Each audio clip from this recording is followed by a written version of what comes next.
living legends, absolute legends of the making. It's like, footwear's my game, and Steve Cab, what more can you say? The Half Cab's the most legendary shoe there is, and yeah, proud to say I've finally met him. He's good guys, really, really good guys.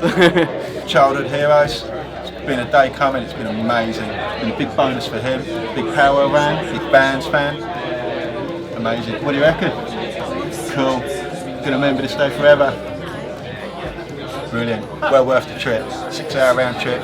Gotta be done. Gotta be done. It's just super good to see those guys still so involved with skateboarding, because it obviously means a lot to them, it means a lot to me. So just super stoked. It's the nicest guys, and take the time to, you know, come over to our terrible little country and just yeah, it's like a dream come true, man. It's super cool.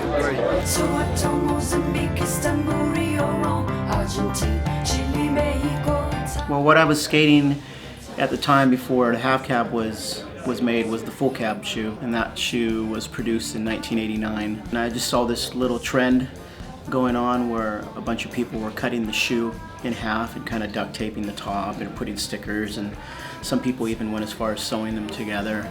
So I started following the same trend, and I started doing it to my shoes as well.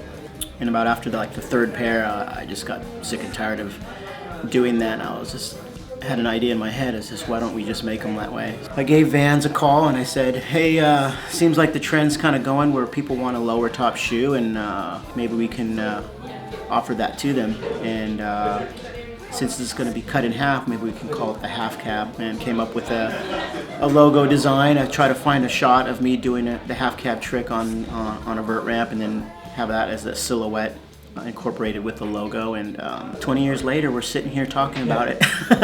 So it's pretty cool. The Cab Lite came about, the designer there kind of came up with the concept, and they actually approached me and they showed me the concept of the shoe. And you know, I when I first saw it, I kind of wanted to make some changes on it, and they seemed really adamant of just keeping it the way it was, because the Cab Lite, it's missing some of this the stitch line that kind of represents the shoe, you know, the look of it.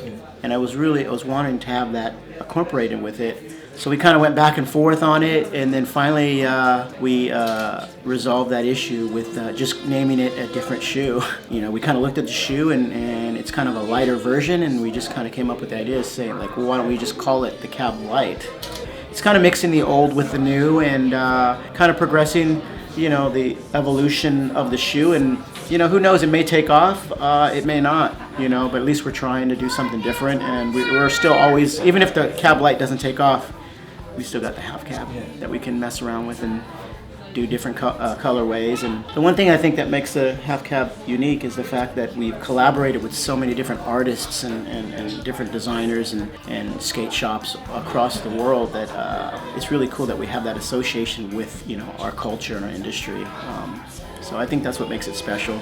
There's nothing more special than having a trick named after you, and the fact that I just got one trick that's named after me is good enough, and it's, I think it's a good one.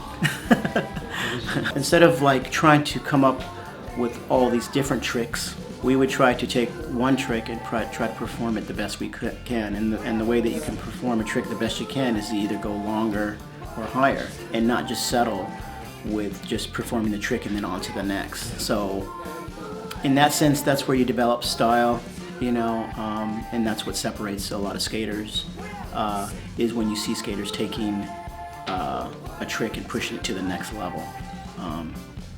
And that's something that me and Christian, you know, have always chosen to do. A lot of our routines would be, our tricks were going higher or longer, rather than just throwing a bunch of spins and flips and, you know, technical lip tricks in there.